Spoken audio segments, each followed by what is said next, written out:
But we'll get through it because of the people that are out there, the sons and the fathers of these wonderful guys.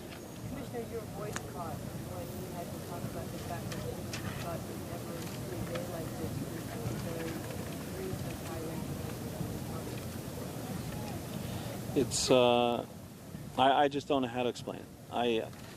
Like I said, these are not just employees of a commissioner who arrived from IBM to try to manage a department. This is the voice of a commissioner who loves these guys at every level and who works with them, has worked with all of them at every level, from the union's perspective, fighting with them in the union and now fighting with them in management. It seems like I've been fighting with these guys for 15 years and I love them. I absolutely love them. These people, the three today, the fact that we couldn't go to Father Judge's funeral has got the mayor and I all twisted, but we couldn't. Fortunately, there was a press service for him last night, and we were able to pay our respects to him and to all the other Franciscan friars that have been so wonderful to our department. All right, the mayor's comments and the fire commissioner's comments coming there as they attend the funeral of New York Fire Chief Peter Gandy. We are going to take a brief respite from our discussions here and listening to the voices of America on this tragedy as we go to Aaron Brown in New York for an update on what's going on. And we will return here in just a few minutes and continue on. Aaron?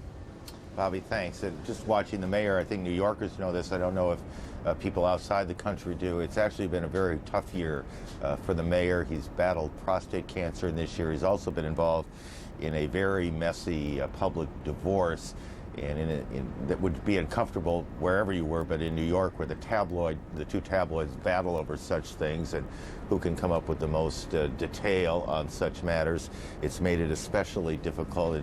It has tended to diminish in some sense, I think, how people have viewed the mayor, but I doubt there are many people in this city, even people who have a fair amount of difficulty with Mayor Giuliani, who would not say that he has looked anything but diminished in this week. He has been all over town, all over the area, accessible always, and generally getting very high marks for his handling of the crisis of his administration, which is coming to an end. Tuesday was election day here, in fact, to begin the process of selecting his replacement. Perhaps this has been mentioned, I'm not sure, but it's the first time I've seen it, so let me pass it along. The president will meet at some point on, I was going to say Monday, now I'm not sure it's Monday, but in any case, there's a plan for the president to meet with the executives of the nation's airlines.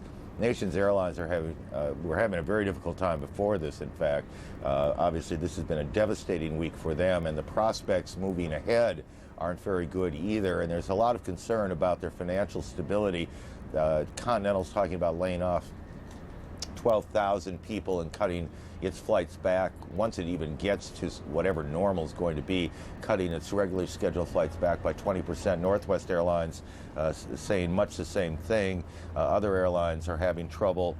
The House last night began work on a bill that would make direct cash payments of about a little more than $2 billion to the airlines, plus another $12 billion in loan guarantees. The Transportation Secretary is saying that they're quite concerned about the financial stability of the nation's airlines. It's a hugely important industry, and while Wall Street will get back to business as normal Monday morning, and in fact they are testing the systems and they are getting encouraging news that the electronics, the telecommunications and the like down on Wall Street is working fine, so that business will get back to normal, or whatever normal is now, on Monday. It's going to be a long time before the airline industry gets back to anything approaching normal, and that is just one, but it is a very serious economic impact issue. This thing is not simply about the damage done that's going to be extraordinarily expensive to rebuild and the rest, but you have going forward serious economic questions that need to be addressed, and none of them is going to be cheap. And the mere notion that Congress is talking about a $2+ billion direct payment to the nation's airlines, that is cash to them to keep them going, gives you some idea of how serious that situation is being seen, certainly by the representatives of the airlines who are working the halls of Congress to try and get some help. The administration's taken no position on that yet.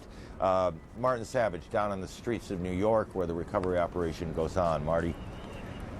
Aaron, obviously we've been focusing on the rescue effort, we've been focusing on the victims, and they are first and foremost, both those topics, in the minds of everyone. But I wanted to show you some other people who are victims here as well. If you look off on the corner that is just underneath the sign advertising about roses, that group of people, there have been people lining up there all day long. These are people that are local residents, people that live inside the exclusion zone immediately in the area surrounding what used to be the World Trade Center.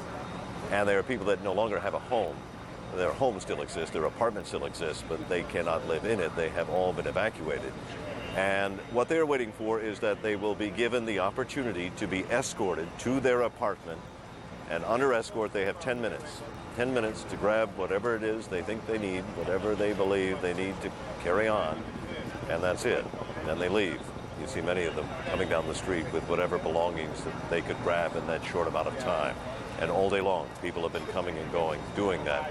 It's likely that they will be out of their apartments for quite some time.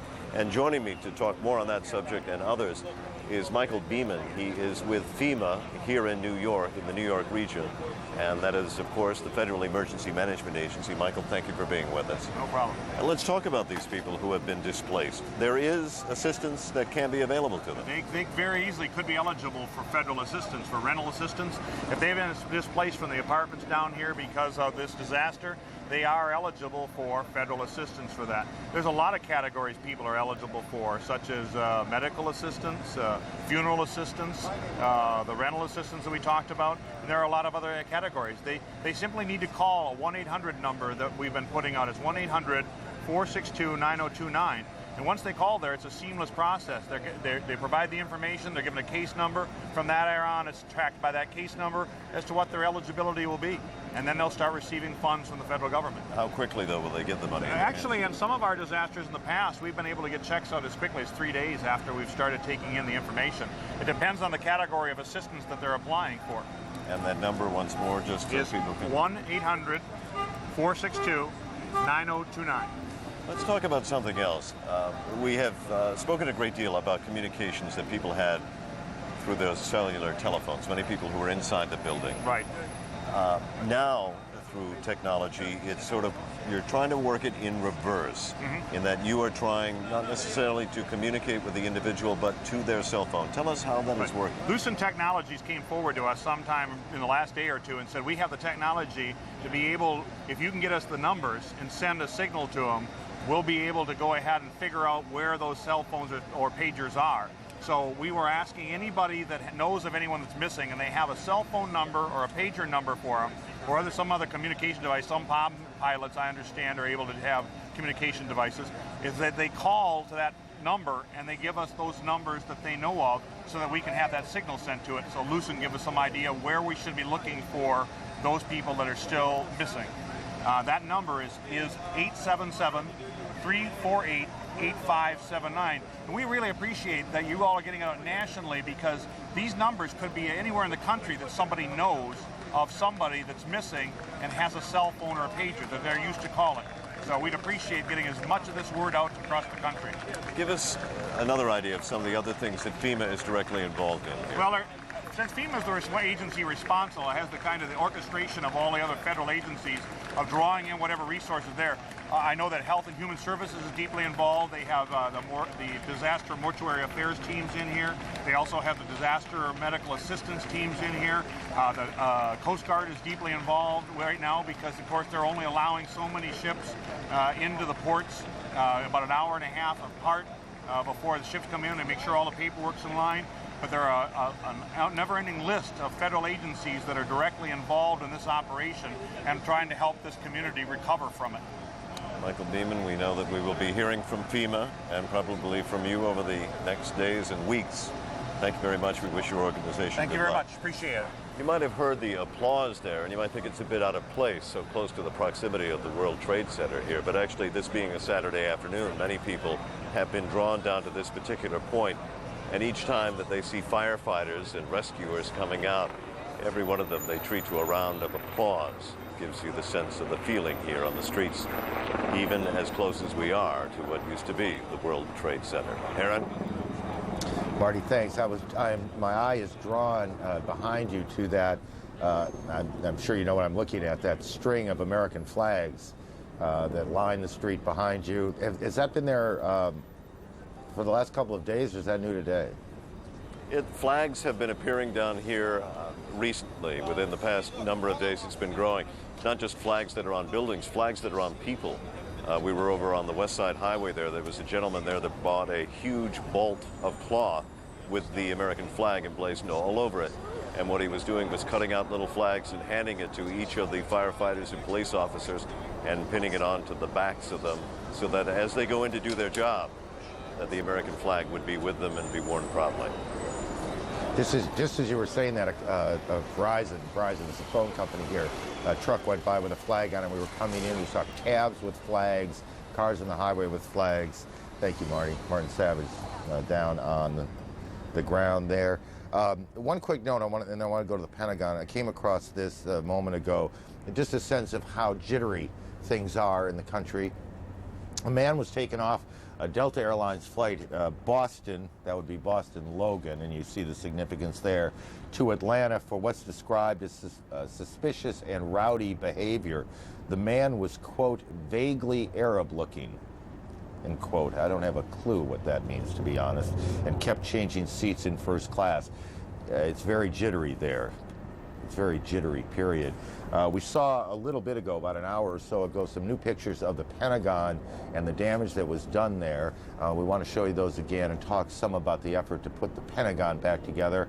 Our Pentagon correspondent, Jamie McIntyre, joins us now. Jamie, good afternoon.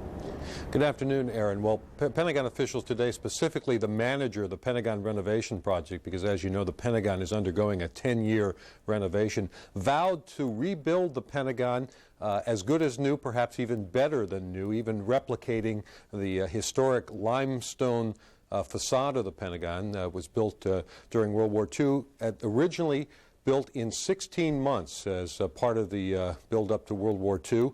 The Pentagon now has let the first contract, $145 million, to a local Virginia firm to put it back together. As they went through and showed us some of the pictures inside the building, they noted that in the new section, the blast-resistant windows did not shatter, even the ones right near where the plane went in, while in the old section of the Pentagon that had not yet been renovated, some of those windows had broken. And people I talked to here who were in the offices with those new shatter-resistant windows said they thought they saved their lives. There's also a sprinkler system and many other modern features in the renovated part of the building.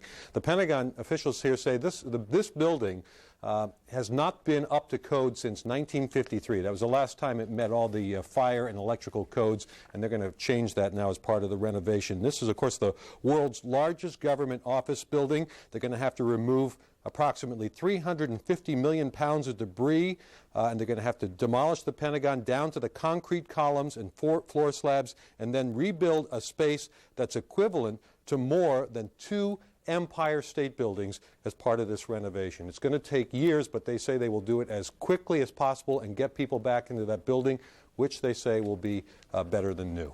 Aaron?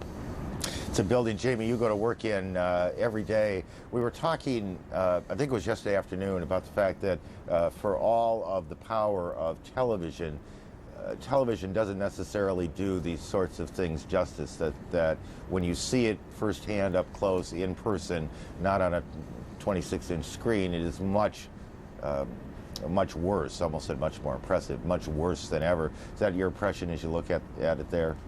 You know, I was reviewing some of this video that they released today, and sometimes it's the smallest things that really touch you. One of the shots showed a desk with a computer. You could see a bowl of overturned fruit and candy, a pair of eyeglasses on the desk, an Army coin that all survived the blast, right where somebody had died. And when you see that, it really brings home that these were people working at these desks at the time this event happened.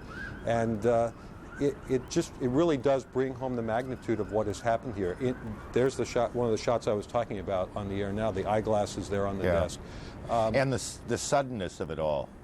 Exactly. There you see the overturned bowl, and It's also incredible, though, when you think about it, how low the death toll was, considering that in this wedge of the building, this side of the building, nearly 10,000 people work, 5,000 and 10,000 work in this area.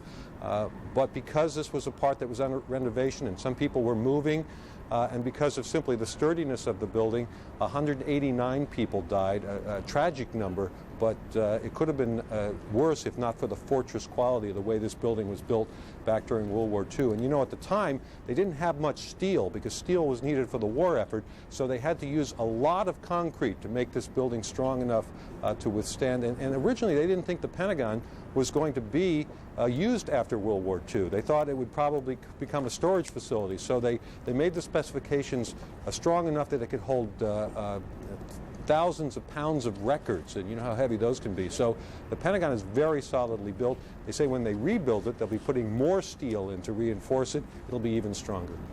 And just to briefly underscore something, and 189 is a lot of people, and in no sense is this intended to minimize that, but that includes the 44 people, I think, is the right number. People. 60 on the 64 airplane. people. Yeah, who were on the airplane. So actually, the death toll from people who were actually working at the Pentagon Was 125.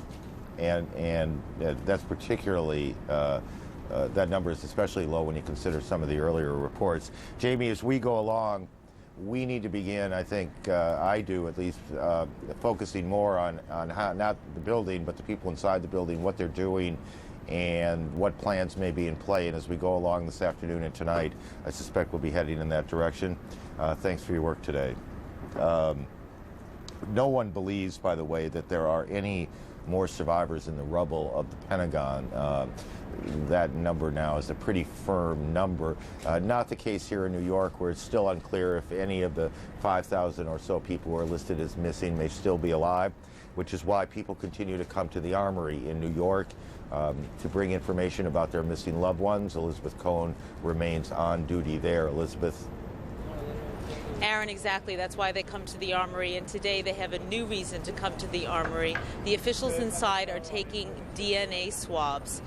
They're swabbing the inside of blood relatives' cheeks to try to cross-match with DNA found on the site. And we'll talk about that a little later. Before we get to the DNA, I want to introduce you to Mary Hart Wolfenberger and her nephew, Jed Hart. They're looking for Mary's brother, John Hart. Thank you for coming out here with us. I want to ask you, he was in the second tower, and after the first explosion managed to call his wife. Yes, my brother was in the South Tower, and after the first plane hit, he did call his wife in California and told her that he was fine, they were evacuating, and that he would call her as soon as he was safe. We had reports that he did make it to the ground floor, but that he went back in to try to help other people.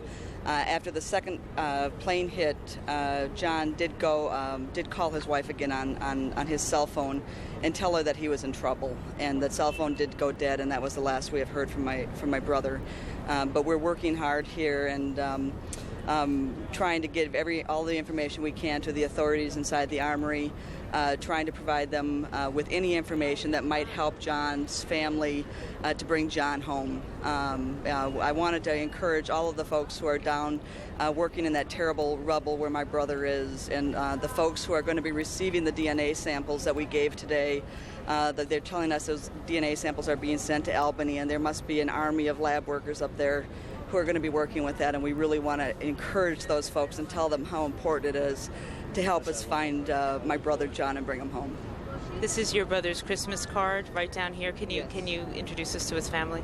Yes, this is my brother's family in California, in Danville, California. This is Emily, who is 5 years old, Weston, who is 7, Amy, who is a senior in high school, and Jeff, who is a sophomore at Kent State University in Ohio. And they live in California. Tell me why he was here. John is an employee of Franklin Templeton, the mutual fund company, and they have a subsidiary at the World Trade Center, Fiduciary Trust. My understanding is Fiduciary had more than 700 employees in the South Tower.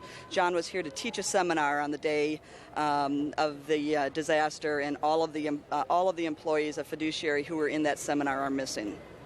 Mary, thank you. Thank you. Thank you so much. Mary went in and gave a swab today as John's sister. The swabs are best actually not from a sibling but from a parent or a child, and Mary was describing what sounds to me like a very sad scene. People yesterday weren't bringing their children in here because, of course, how could they help, but today they can. So children are inside having their cheeks swabbed so that they can help find their parents. They've set up a little playroom with toys for the children, but again, the children and the parents are the best people to swab, so people are bringing their children in. They're swabbing their cheeks so they can match the DNA up with their parents. Aaron? Elizabeth, I don't believe we've talked much about this, but when you watch the workers behind us over at the Trade Center site, it is such a meticulous effort, and they are looking for, and this is gruesome, but any remains they can find, and that's where this DNA comes in. And the reason they do this is because people need this sense of, I hate this word, but closure, of completion. They need something that says their person, their friend, their husband, their wife, whatever, has come home in some way. It's very Absolutely, difficult. absolutely. They need a sense. Actually, Mary told me, but I interviewed her off camera, and she said, "I am feeling pessimistic now. I have less hope, but I want him to come home one way or another." Yeah.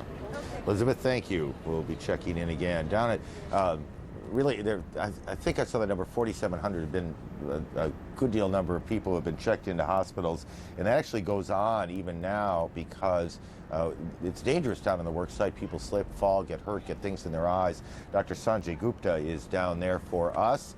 Doc, what is the scene? Good afternoon, Aaron. That's exactly right. We don't have as many patients here as I think the doctors were expecting originally. In fact, there's only about 30 to 35 patients that are still in the hospital today, 4 days later from Tuesday. What we do see a lot more is, and you can see behind me, Aaron, is really striking, a sort of missing persons wall with many people gathered around it. You can see an American flag. A lot of folks are coming up here, putting up the signs of their loved one, the posters of their loved ones, and a lot of neighbors, friends, relatives are coming by to check those things out. As people in the leadership of this country are investigating who might have committed this tragedy, there are other sorts of investigations going on as well, a little bit more grisly, and that is the identifying of the bodies. And there are many different techniques. Elizabeth and you just sort of were talking about DNA. I spoke to a couple of the medical examiners that talked specifically about other techniques they might use. One thing they told me that was rather striking is that almost never do they use visualization alone, looking at a picture of a corpse. That is almost never the only way a body is verified. They look at x-rays, dental x-rays. They look at x-rays that the patient may have had beforehand. They look at all sorts of different skin markings, such as tattoos, and certainly DNA, any DNA off a razor, toothbrush, hairbrush, anything that can be brought in can be compared, and certainly the DNA of the parents is also the most useful. These are what the medical examiners are sort of dealing with now. It is a grisly task. About 92 bodies only have been identified as of yet, so they have a lot of work in front of them. Aaron. I was just thinking as you were talking about when you said it's not as busy, thank goodness, as it was, maybe as the people expected, what it must have been like at St. Vincent, which is, I think, the closest big hospital, at least, to the Trade Center, what it must have been like there Tuesday at about noon as the flood of injured came in. That's right. I talked to a lot of the doctors here, some of whom are my close friends, Aaron, and they said that they were expecting thousands of patients. They were on standby. They were calling people to have them ready to come in should the demand be there. And frankly, they were surprised. After that first wave of patients that they referred to as the walking wounded, people who had mainly abrasions, smoke inhalation, eye injuries, things like that, they weren't seeing a lot more patients. And that certainly was a sort of a harbinger that they did not want to see, Aaron. I was going to say, I'm sure they would have liked to have been a lot more busy in that regard than it turned out. Doc, thanks for your work here. We appreciate it. Back to Atlanta for a bit, special edition of Talk Back Live, and Bobby Batista. Bobby? Well, Aaron, the talk has been continuing while you've been bringing us up to date, and we will continue on here for another 35 minutes or so. By the way, we are taking viewer phone calls and email. As you know, as we understand it, we're being simulcast on several radio stations. So if you want to call, the number is 1-800-310-4CNN, or send us an email to talkback@cnn.com. As we continue, Congressman Jerry Nadler is still with us. Congressman Tom Reynolds had to leave. We understand understand. And James Zogby of the Arab American Institute is still with us. And well, go ahead, Congressman Nadler, and then I want to ask. I just want to add one thing here that really people haven't focused on. People think of the World Trade Center area as a great commercial area, and it obviously is. But in the last 10 years, it has also become a residential area. 25,000 people live in that neighborhood below Chambers Street, and in the area in which, except for emergency vehicles, there's no transportation in and out. And my office and the office of the other elected officials have had to, I represent that area, have had to take the lead in dealing with some of the problems down there. For example, I'll mention two of them. A lot of the people in some of those buildings who were young and could move have left the area. They've taken their kids. They're living with relatives or wherever. The old people, the elderly people, haven't been able to. They're stuck in those buildings. The home attendants can't get in or get out. The drugstores can't deliver pharmaceuticals. The drugstores aren't functioning. They can't get their drugs, so we have to deal with that. In addition to which, sounds to me then that there is a way to use a lot of those people who are trying to volunteer. Well, there will be, but that has to be coordinated. But I want to say one other thing. There are at least 1,500 to 2,000 apartments that are uninhabitable at this point, right across from the World Trade Center. We're asking the governor and the mayor. I spoke to the White House this morning to make the housing facilities on Governor's Island available, at least on a temporary emergency basis, for some of the people who can't get to their buildings, that can't get to their apartments. Bobby, I want to ask Mr. Zogby something, because I know you have to leave here in just a few moments. We heard Aaron Brown talk about an incident earlier this morning at Boston's Logan Airport on a Delta flight that had to be stopped and deplaned and searched and bomb sniffed and everything else, and that a man was taken off that plane because he was vaguely Arab looking. I know that comment concerned you. Hurts. I'm vaguely Arab looking, and my kids are too. I mean, maybe a little more than vaguely.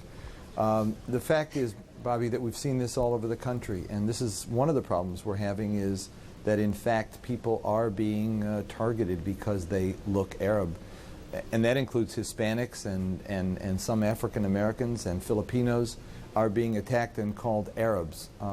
This cannot happen, and it should not happen. And one of the things I think your program does so well is bring this discussion to a wider public to say, don't let there be an assumption of collective guilt, because if you do, we're really falling into a very dangerous pit that will divide our country and make us weaker. Look, I've seen situations where, just the other night, I was doing your show, I think, one of the shows on this network, and they were reporting that a number of people were arrested at JFK and taken off the planes and handcuffed and so on and so forth. Justice Department told us the next day they were all freed, and it was bogus. But in the meantime, there was this fear that the Arabs are back at it again. This was a problem.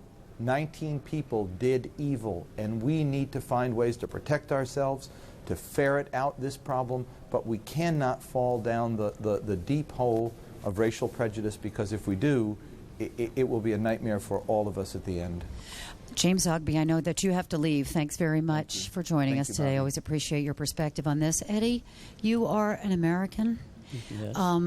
You have ties to Iran. Mm-hmm. You sort of feel like you have no country, is what you told me. No, I'm very so delighted to be in this country for 30 years. I have learned so much. It's beyond my imagination. You have some of the same obvious concerns that Mr. Zogby was talking about. Yes. I have a comment, and then I have a question for the guests. The comment is that I have watched this suffering and pain that has happened through this tragic event in New York. To me, this suffering and pain is not American suffering. It's not Republican or Democrat. It's not Western suffering. It's a humanity suffering. So the suffering that has happening in the Palestinian families, can we feel the same way we feel today? The suffering is happening in the Israeli family. Can we feel the same way they feel today? This is a suffering of the humanity. So this is what the challenge is for all the leaders and every human being, that we have to go to our heart, and wherever the suffering is, it is our suffering. It is just one suffering. There is no division. So the division that is taking place in this world, which is the Western world, and then the free world, and not free world, and my question then is to these leaders that they are making this horrendous decision today, is that there has been so much effort to bring the freedom to the Eastern Europe. Why there is no? Most of these terrorists came from the Saudi Arabia, Egypt, Arab Emirates, and all of these